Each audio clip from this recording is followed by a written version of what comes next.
जो हैं वो नए नहीं हैं, पहले से इस क्षेत्र में इन चीज़ों का प्रभाव रहा है।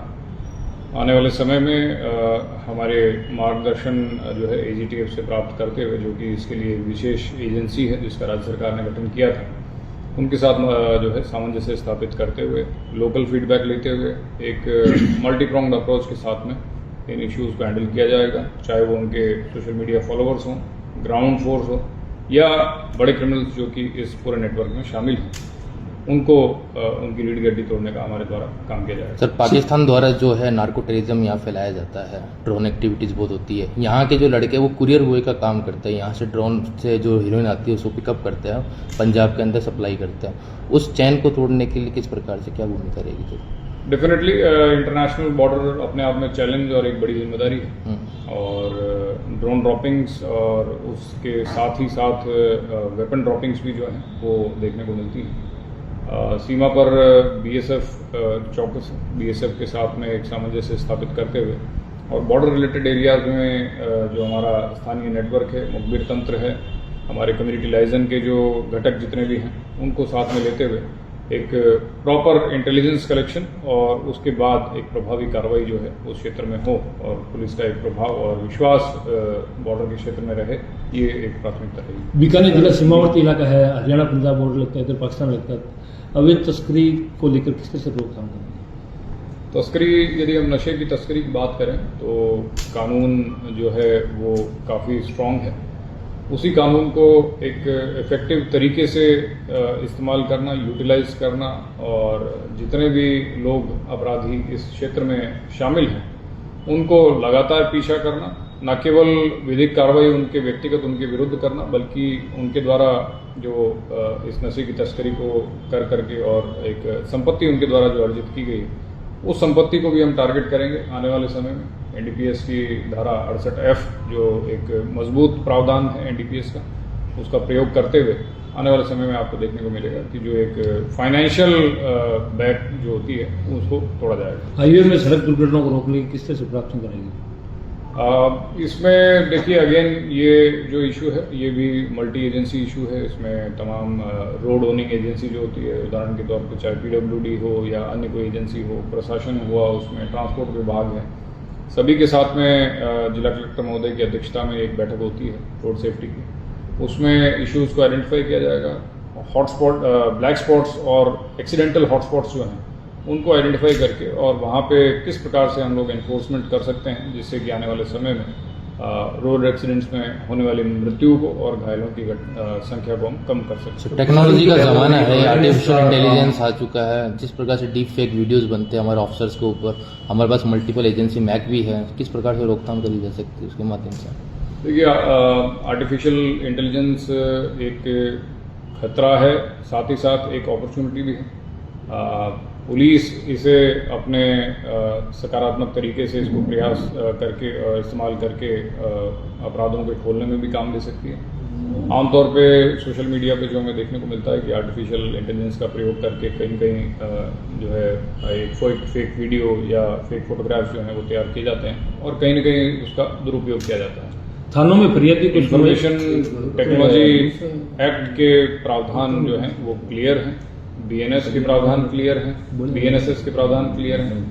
विधिक कार्रवाई जो है यदि ऐसा कहीं मिसयूज AI का कहीं देखने को मिलता है तो उसमें उनके विरुद्ध की जाएगी। सर, पुलिसिंग को लेकर बार बार बात होती है, पुलिस का जो व्यवहार है उसको लेकर बात होती है, कभी किसी का इन्वेस्टिगेशन करने की बात हो तो बार बार उसको परेशान किया जाता है, इस तरह के मुद्दे बहुत उठते हैं। अभी एक आत्मदावा वो भी इसी चक्कर में आपके ऑफिस के बाहर ही हुआ कि उसकी बात नहीं सुनी गई, उसको कहा नहीं गया। पुलिसिंग को सुधारने के लिए क्या आपका प्रयास रहेगा? देखिए, ये एक लंबा इशू है पुलिस का बिहेवियरल एस्पेक्ट और उसको बेहतर करने के लिए मेजर जिम्मेदारी मैं इसमें मानता हूँ कि जो सुपरवाइजरी ऑफिसर्स हैं, जो हमारे RPS ऑफिसर हो गए या स्वयं SP हो गए, उनका इसमें एक महती भूमिका है कि अगर कहीं विभाग में किसी प्रकार का कोई व्यक्तिगत इशू किसी को है तो वो बातचीत करके उसका समाधान हो। साथ ही साथ उनको और बेहतर प्रोफेशनल और एक अच्छा व्यवहार उनका थानों पे आमजन के साथ में रहे, ये एक प्राथमिकता रहेगी और एक चैलेंज भी है। हमारा प्रयास रहेगा कि इसको हम जितना भी सुधार कर सकते हैं इसमें उसके लिए प्रयास सर, करते हैं। नॉर्मल शिकायत यदि किसी व्यापारी से कोई बातचीत की जा रही है, पूछा जा रहा है, तो उससे 10 बार उसकी दुकान पे जाना, बार बार उसको परेशान करना, उसके बच्चे को फोन करना, उसके पिता को फोन करना, और एक हैरेसमेंट जो है उस तरह की शिकायतें कई बार आती हैं।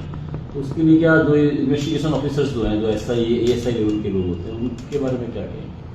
देखिए, पुलिस की नौकरी में वर्किंग आवर्स जो हैं वो बहुत हेक्टिक रहते हैं, तो कभी कभार सबऑर्डिनेट स्टाफ में ये एक फ्रस्ट्रेशन डेवलप होता है। इस चीज़ को दुरुस्त करने के लिए एक सॉफ्ट स्किल्स का उनका एक प्रॉपर कोर्स हो, या रेगुलर में जो विभिन्न हमारे ट्रेनिंग एजेंसीज हैं, ट्रेनिंग इंस्टीट्यूशंस हैं, वो इस तरीके के कोर्सेज करवाते हैं, तो उसमें भागीदारी बीकानेर पुलिस की हम बढ़ाएंगे, और कोशिश यही रहेगी कि किसी भी आमजन के साथ में दुर्व्यवहार ना हो, बीकानेर अच्छा व्यवहार रहे। पिछले लंबे समय से ये देखने में आ रहा है MD की बिक्री जो है वो बढ़ती जा रही है। ऐसी बात है नहीं है कि पुलिस कार्रवाई नहीं करती है, लेकिन वो केवल दिखावे के लिए होती है। और कई बार इस तरह के आरोप लग चुके हैं कि पुलिस की मिलीभगत पूरी उसमें इन्वॉल्वमेंट देखा जाता है। बड़ा क्षेत्र है, आइडेंटिफाइड क्षेत्र है, उस पर कार्रवाइयाँ उतनी नहीं प्रभावी होती है जितनी होनी चाहिए, और इसकी वजह से बीकानेर में क्राइम का ग्राफ जो बढ़ रहा है वो बड़ा एक रीजन MD है। तो उसको किस तरह से कंट्रोल करेंगे? देखिए, आपने बात सही कही। नशा अपने आप में तो अपराध ही है, इससे उपजे हुए कई अन्य अपराध भी हैं।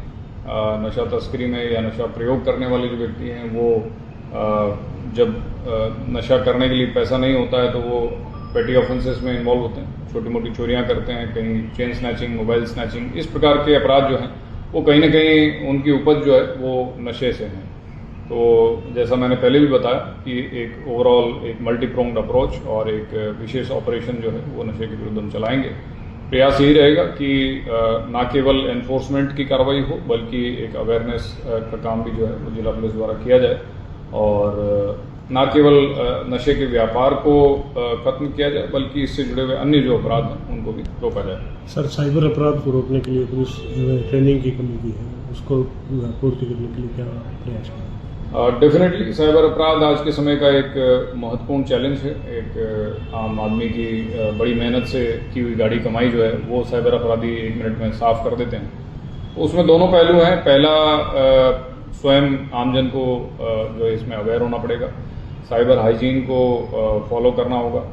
नित नए दिन जो है नई चीज़ें, नई टेक्नोलॉजीज आ रही हैं, इंटरनेट बैंकिंग हो, UPI पेमेंट्स हों, या अन्य तमाम चीज़ें जो कि हम आए दिन आमतौर पर अपना सभी मोबाइल यूज़ करते हैं, तो उस क्षेत्र में साइबर हाइजीन को फॉलो करना और उसके प्रति अवेयरनेस और जागृति पैदा करना, ये जिला पुलिस द्वारा किया जाएगा। साथ ही साथ साइबर क्राइम में म्यूल अकाउंट्स जो हैं वो एक उसकी रीढ़ की हड्डी होती है। उन म्यूल अकाउंट्स के नेटवर्क को जो है हम आने वाले समय में टारगेट करेंगे।